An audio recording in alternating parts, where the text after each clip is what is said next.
Let me tell you a short story. Two friends, same age, same salary, same city. One decided to buy a house. The other keeps renting. 5 years later, one of them is dramatically better off. But it's not the one most people expect. Today, we are breaking down the UK housing market so you can finally understand when buying wins and when renting quietly beats it. First, let's set the scene.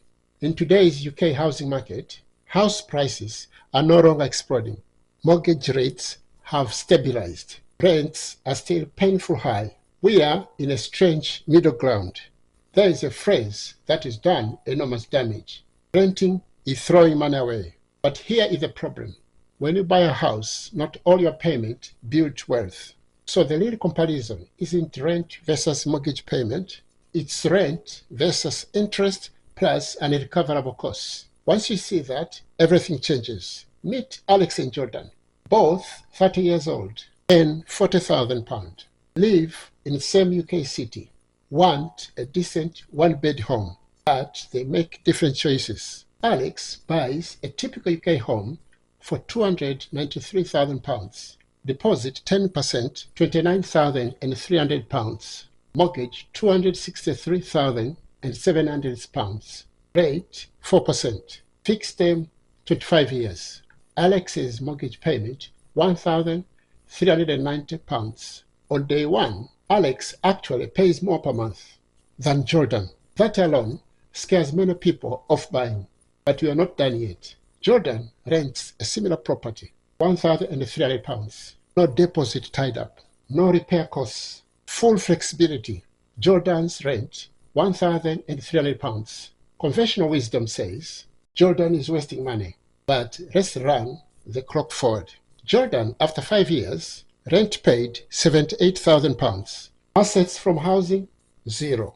Alex, after 5 years, has paid about £83,500 in mortgage payments. But here is what's different. £34,000 of that is principal repaid. The home has grown modestly, about 2% per year.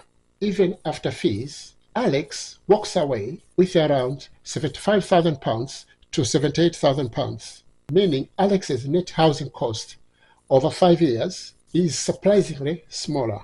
This is the key insight, but don't get excited too quickly. This result is fragile. If Alex sells too early, or buys at a peak, or remortgages at higher rates, Jordan quietly wins. In London, renting often makes strategic sense. Massive deposits, high opportunity cost, career mobility matters. Outside London, example Midlands, buying often wins faster. There is one final layer, behavior. Alex built wealth by force. Jordan could invest, but many renters don't.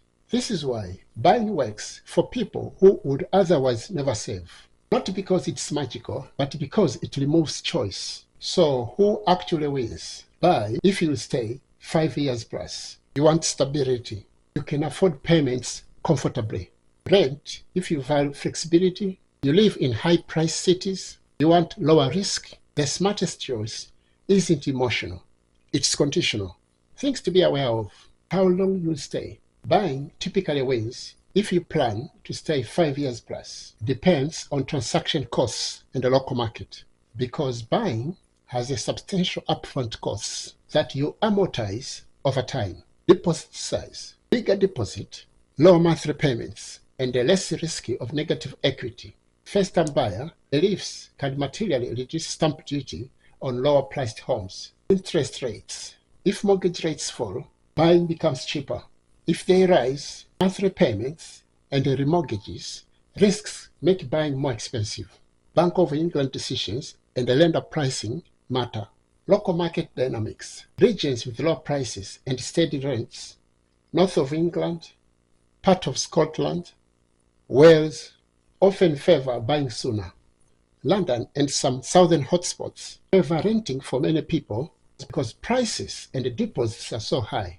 Here is a practical checklist to decide for your situation whether to buy or rent. First, estimate local rates and the typical house price where you want to live.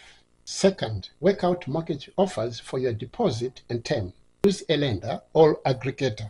Compare monthly mortgage payments versus rent. Factor in arrangement fees. Third, add owner running costs, repairs, council tax, and the one-off transactions costs, stamp duty, conveyancing, estate agent. Use gov.uk SDLT calculator. Fourth, decide your minimum time horizon. If less than 4 years, renting is often safer. If over 5 years, buying can pack back the upfront costs, but run the numbers for your location. Fifth, consider risk tolerance, house price downside, job mobility, tax benefits, and whether you prefer liquidity and flexibility. Bottom line recommendation: if you can afford a deposit, plan to stay put for over 5 years and are outside very expensive city areas.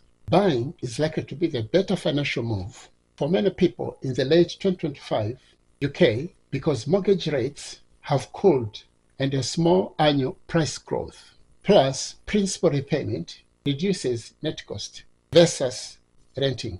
If you need flexibility, could move within a few years, all are priced out by local prices, especially central London. Renting is likely better until either prices relative to income improve, or you can raise a large deposit. Please like and subscribe to our channel.